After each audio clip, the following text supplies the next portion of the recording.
It's time for Talking Michigan Transportation, a podcast devoted to the conversations with people at the forefront of the ongoing mobility revolution. In the state that put the world on wheels, here's your host, MDOT Communications Director, Jeff Cranston. Hi, once again, welcome to the Talking Michigan Transportation podcast.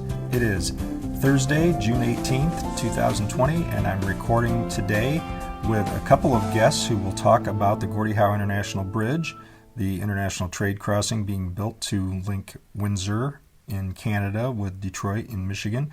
Vital trade crossing to two very important trade partners. So first I'll be talking with Andy Doctoroff, who is Governor Whitmer's point person on the bridge for the state of Michigan, about some breaking news concerning a Court of Appeals ruling that affirms what Michigan and MDOT have been doing with the bridge. And after that, I'll be talking with Mark Butler, who is the Director of Communications for the Windsor-Detroit Bridge Authority, and he'll be sharing some news about some community benefits that were announced just last week for some businesses and nonprofit organizations on both sides of the bridge, both in the Sandwich neighborhood of Windsor and in the Delray neighborhood of Detroit. But first, we'll be talking with Andy. So, Andy, thanks for coming on again. Tell me why this is a significant ruling. Well, thanks for having me, Jeff. It really is a significant ruling. This case on which the Court of Appeals just ruled is the last major case, particularly in the United States, where the Maroons are trying to stop the project. And the Court of Appeals, in a unanimous decision, quite clearly rejected the Maroons' arguments, saying that the project should not go forward. So it eliminates or comes close to eliminating one of the last major legal risks associated with the project. Okay, so that all makes sense, Andy. Now, what happens next?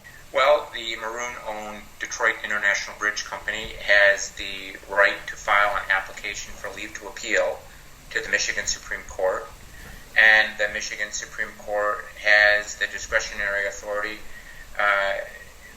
as to whether to accept or reject that application. In other words, it doesn't have to hear the appeal if it doesn't want to, but it can if it does want to.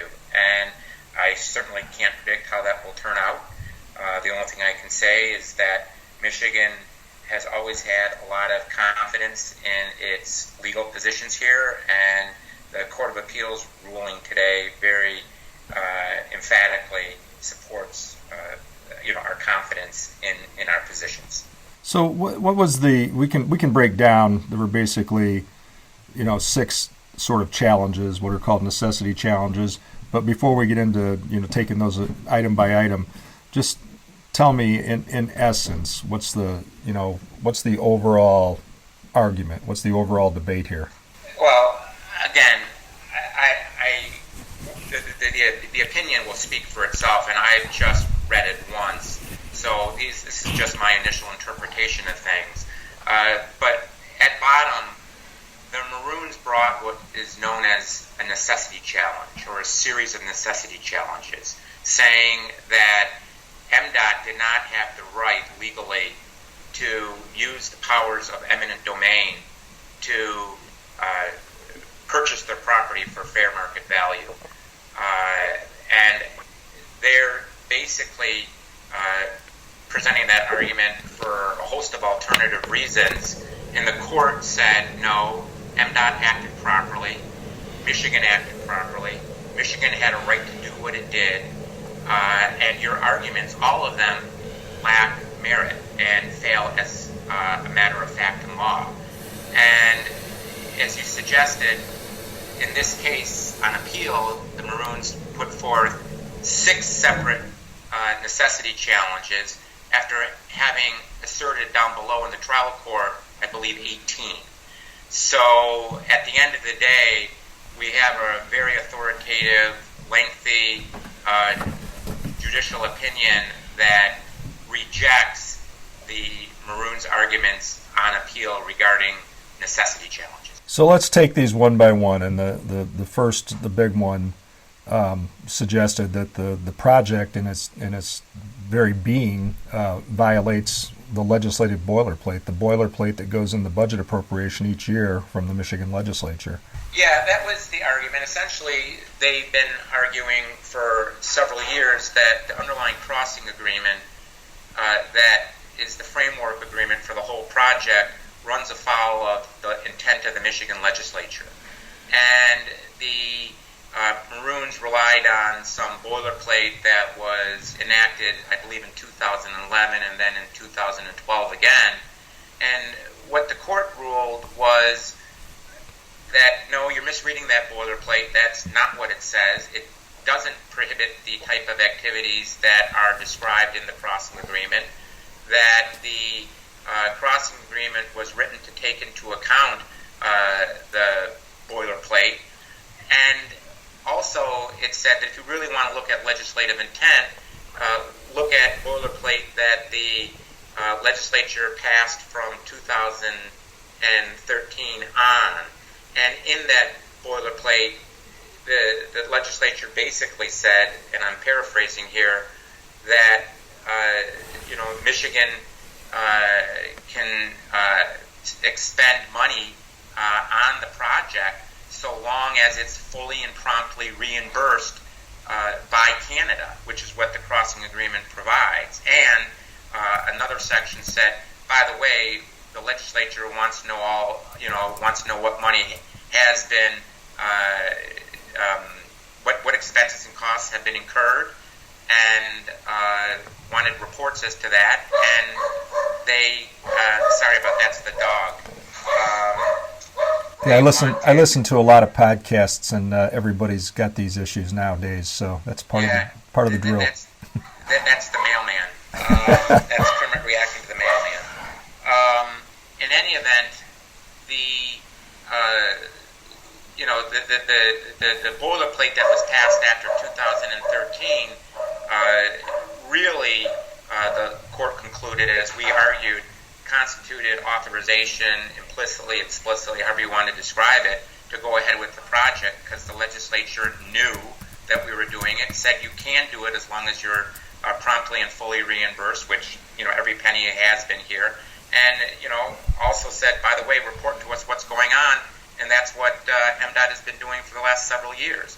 And the court looked at all that and said, how can you say that there is running afoul of legislative intent when you have this boilerplate and we're complying with it? Yeah, so that's the big one.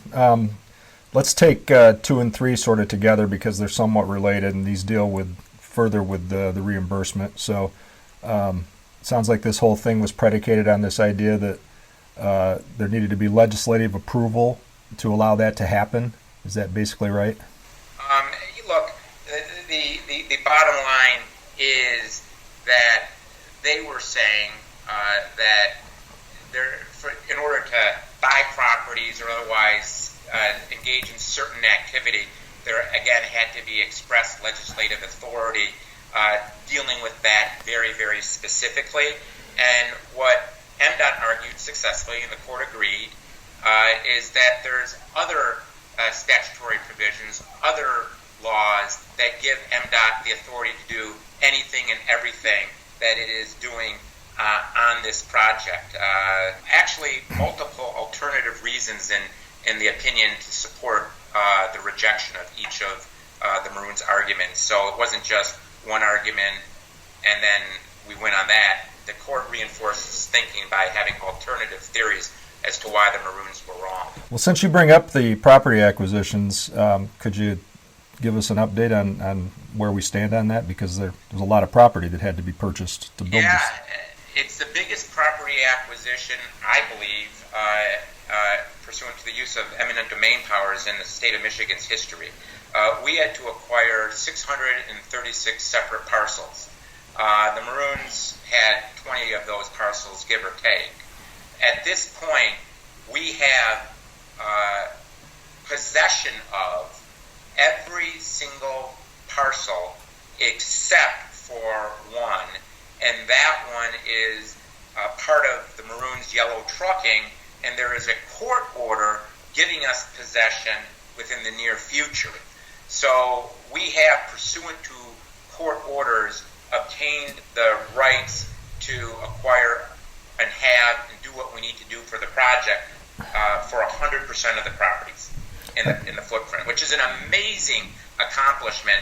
And MDOT and its land acquisition team and its legal team should be very, very proud that it did so, and that it did so while always being utterly respectful of the residents and business owners that are on site, and maintaining incredibly close lines of communication, working with them on transitions, on relocations, in a way that I think is a template for how to do this in the future, to show that everyone in this process is respected and we're thinking about what's in their interests all the time. And that's always been a top priority for this project. Yeah, well, I think, a little later I'll be talking to Mark Butler from the WDBA about some community benefits that were announced last week, both in the Sandwich neighborhoods of Windsor and the Delray neighborhoods of Detroit. And that's a huge factor, is that communication and working with the people and being responsive and listening. And you're right, I saw it with the people doing the real estate acquisition on this project, and saw the very respectful and humane way they treated people. And it's really something interesting to watch. I learned a lot about it, and I'm sure you did too. Yeah, I mean, the fact is that projects, particularly big infrastructure projects, can have one personality or another. And we made the decision very early on, working with Canada, that this was going to be a project that has a true conscience and that has a true concern for those directly impacted. And that concern manifests itself in the community benefits package programs that we all push for and are rigorously implementing, and the WDBA is clearly taking the lead on that in a very effective way, working with the project concessionaire. But also, it manifested itself in how we dealt with homeowners and business owners and residents, and it manifests itself in all sorts of other ways as well. But none of us want to be associated with a project that doesn't treat people well. Absolutely. So, real quickly, let's just cover a couple of the other challenges. Mostly those revolved around the fact that tolls are ultimately going to pay for this bridge, and the tolls are collected on the Canadian side. What were the arguments there, and what did the court say?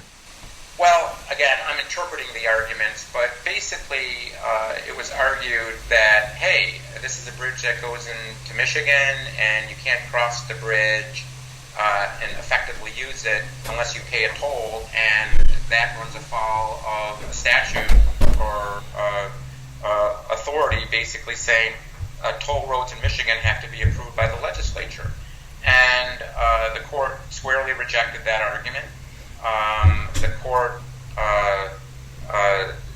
said tolls are not collected in Michigan. They're collected in Canada. And you're projecting, onto the statutory language, what you wish it said as opposed to what it actually does say. And the fact is since Michigan will not be collecting tolls in Michigan, it's not, in any way violative of applicable statutory law. And to make sure that was the case and that there was no ambiguity as to that, anyone who uses the bridge, crosses the bridge, but doesn't want to pay a toll in Canada can turn around without paying a toll at all. And that is an argument that we've always felt was compelling and was accepted by the Court of Appeals, as it was accepted by the lower court. Yeah, well, I think that sums it up pretty well. I think that we can feel good about the progress, and I'll talk to Mark a little bit about that too, and where things stand in terms of the timeline for the project. But this is yet another affirmative ruling from a court in this case, and I think it's good for the state of Michigan. It's good for Canada. It's especially good for commercial trade between the two countries, given the vitality of this as a trade corridor. Oh yeah, and at this time with COVID-19, it underscored the economic challenges that COVID-19 clearly presents. It just underscores the need to invest in our infrastructure, invest in our economic future. And the great news is that the project is moving along full steam with scheduled completion in 2024, and we can all be proud that this bridge will be part of a series of investments that is going to make Michigan and the entire region economically competitive for decades or generations to come.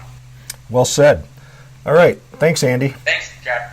Okay, so once again, I'm with Mark Butler, who is the communications director for the Windsor-Detroit Bridge Authority, and in one capacity or another, he's been with this project for a number of years under many different names, and has really played an important role in getting us this far and trying to build this important trade crossing connecting Canada and the U.S.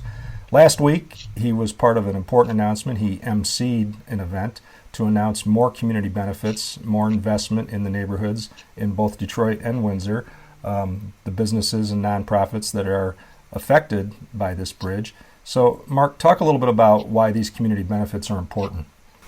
Well, community benefits is a key project feature of the Gordie Howe International Bridge Plan. I mean, we recognize that the new bridge has, besides the fact it's going to benefit people in Windsor and Detroit and Ontario and Michigan and Canada and the United States, it will have an impact to the host communities, specifically Southwest Detroit, Delray area in Michigan and the Sandwich area in Canada. And community benefits are a way in which we can show that the project is committed to the well-being and the economic success of the people in the host communities. Community benefits, I guess, are broadly defined as identified opportunities that can advance economic, social, or environmental conditions for the local communities, and that's exactly what our community benefits plan is doing. We're looking at ways in which we can benefit the people who are going to be hosting this incredible project. So when you talk about hosting the project and the impact that something like this could have on those business and those nonprofits, I mean, overall, there's bound to be anxiety when something this big is happening and it's changing, traffic patterns and changing your skyline and, what you see every day. But I think you can make a strong case that even without those community benefits, that the project itself is already going to benefit all these businesses and nonprofit agencies, can't you? Well, I mean, exactly. I mean, if you're taking a look at, and our private sector contractor, Virgin North America, has indicated that at the peak of construction, there will be about 2,500 people on the job working. Many of those people are going to be coming from the local community. So that right away, there's a direct employment benefit. But the people working on the project, they have to fill up their cars with gas. They have to eat in local restaurants. They will need a place if they're moving to the area for the jobs. They will need a place to live, and they're going to be shopping in the local community. So, I mean, it's that spin-off benefit which is very important. And through our community benefits plan, we're looking at engaging businesses and local businesses and focusing on supporting not just workforce training and apprenticeship opportunities, but also looking at ways in which we can develop a community investment strategy, which will help benefit the communities. So the list, and we'll include this in the show notes, of course, is the Sandwich First Baptist Church, Sandwich Underground Railroad Freedom Museum, the Society of St. Vincent de Paul Windsor Essex Central Council, Helping Hands Friendship Center, Friends of the Court, Spreading Our Roots, Big Brothers Big Sisters of Windsor Essex, Big Neighborhood, Sandwich, Essex Region Conservation Authority, Binational Detroit River Cleanup, Les Amos Duff Baby Grand Opening Event, the Baby Duff Mansion, West Verner and Springwell's Business Improvement District. The bid is open for business. That's what they call it. Bridging Communities Incorporated, Southwest Expanded Senior Services, and the St. Anne de Detroit Catholic Church Food Pantry Equipment and Replacement Expansion Program. So the money's spread equally between the two sides, and those are all great organizations, very gracious in accepting the news. Is there anything you want to say about any of the individual recipients?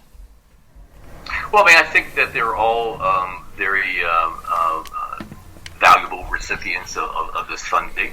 This is the first round of funding under the COI. It's a 5-year plan where we will be giving $100,000 annually. That would be $50,000 at each side. I think what's important that while we had a number of applications, they are all reviewed by our advisory group, which is comprised of members from the community. And they had a very difficult decision in prioritizing which of these organizations would benefit from the funding. I think their decisions are very, very good. And as you can tell by through the list you just read, and we're looking at community investment. And again, this is just the first of 5 years of funding. So other organizations who are working with the people in Southwest Detroit and in Sandwich, they can apply for the next round of funding. And we look forward over the next 5 years in supporting many of these organizations. Can you talk a little bit about those neighborhoods for people who maybe aren't familiar with either the Detroit or the Windsor side of the bridge? A little bit of the character of Sandwich, for instance, and its history. Well, Sandwich is unique. I mean, Sandwich is actually was a township at one point in time. It was amalgamated by the city of Windsor many years ago. It's if you will, it's a university established community. It's very close to the University of Windsor, but it has an incredible history. So if you look at it, and certainly the folks on the Michigan side will be aware, it was a terminus of the Underground Railway. So many of the emancipated slaves came to freedom, came to Canada, and they found themselves in the Sandwich. So a huge historical importance of this. Again, it was the site of many of the battles of the War of 1812. But I think one of the more interesting facts is that Sandwich is the oldest French community west of Quebec City. So people don't really recognize that. You don't hear a lot of French on the streets. I mean, it is there. So Sandwich itself has a huge historical significance. It's really a delightful area. But it has, over the years, been blighted to a degree with some industrial progress. It sits at the foot of the Ambassador Bridge. But the people in that community are very, very galvanized. They want to make sure that their community remains safe, remains vibrant for many years to come. And the Gordie Howe International Bridge project will be helping them to achieve that. So you could say a lot of the same things about its neighbor on the other side of the river in Delray, especially in terms of hardcore industry and how that's had an impact on the neighborhood. But the same kind of resilient people and the same kind of steadfast commitment to the neighborhood. I mean, absolutely. I can't tell you how many times I've been to Southwest Detroit over the last 16 years. I've been involved in one iteration or the other of this project. It's an incredible community. There's a vibrancy there. There's a very, very good mix. There's a great feeling, and I think over the years, both the Sandwich and the Southwest Detroit community have been maligned, and I think it's unfortunate. I think it's been unfair as well. The people there are incredibly resilient, but one thing that's common, certainly between both sides of the border, is that there is a pride. I mean, the people living in those communities have pride in the community. They want to see it flourish. They want to see it succeed. And we're very, very happy to help them and finish it. Well, I can't overstate the commitment that the WDBA and MDOT have shown to those neighborhoods and the public involvement process and answering questions and trying desperately to communicate everything that's happened from A to Z on this project. Mohammed El Garabi, who is the project manager for MDOT, and you and everybody at the WDBA attending those meetings and being responsive to the people, and I know that's greatly appreciated, and I know that will continue. Let's talk a little bit about the progress of the project. I know that there are some concerns that the pandemic is going to have an impact on the timeline, and we've got concerns about that with construction projects all over the state and region, obviously. But right now, you're feeling pretty confident that we're still looking at a little more than 4 years from now, opening that bridge. That's right. I mean, during the pandemic, obviously we've had to make adjustments in the way that we've done business before. But many of the construction activities have continued since the pandemic onset and are continuing right now. And that's on both sides of the border. And we're doing that while keeping the best interests of the employees or our contractors and their health and safety and well-being in mind. So we're following the directives of the governments of Ontario and Michigan and Canada. We've implemented, and I believe that we've gone well above and beyond what is required for us to implement. For instance, the employees who come to the work site, and I guess I should go back. Most of the activity that's ongoing now is what's known as civil construction work. So civil construction work can be done very safely. When we talk about the installation of wick drains, which is needed to solidify the ground so you have a solid earth on which to build things, that can be done very safely and adhering to social distancing anyway. We have crane work. We have coming up very, I think next week, we'll be starting the concrete pour for the foundations, which is a significant step towards people seeing those towers actually rise out of the ground. So a lot of that work, because it is civil construction, we were able to continue. I will, certainly some of the other work, we've had to readjust our schedule of what work is done now, just to make sure that we will keep the health and safety of our employees and contractors in mind. But we've instituted a number of new regulations. So, for instance, even though we are considered in a sense infrastructure project, and while the border is closed to most people, some of our people have permission to go across the border. We are limiting that cross-border traffic. But, in those cases where people do have to go across, they have to follow all the protocols. Before any workers come on site in both the U.S. or in Canada, we have a pre-COVID briefing. We've made masks available to people. We have deep cleaning done in the offices. We're making hand sanitizers available. We have consistent COVID information and messaging going out to our employees, so they're kept up with the latest information about the pandemic. And we've been very fortunate. We have been able to continue that work and that progress without incident. Yeah, it's a lot of the same things that MDOT is doing on its construction projects in Michigan, and I think the most important part of all of that, on top of the face coverings and the hand sanitizer, is just the communication and staying in constant communication.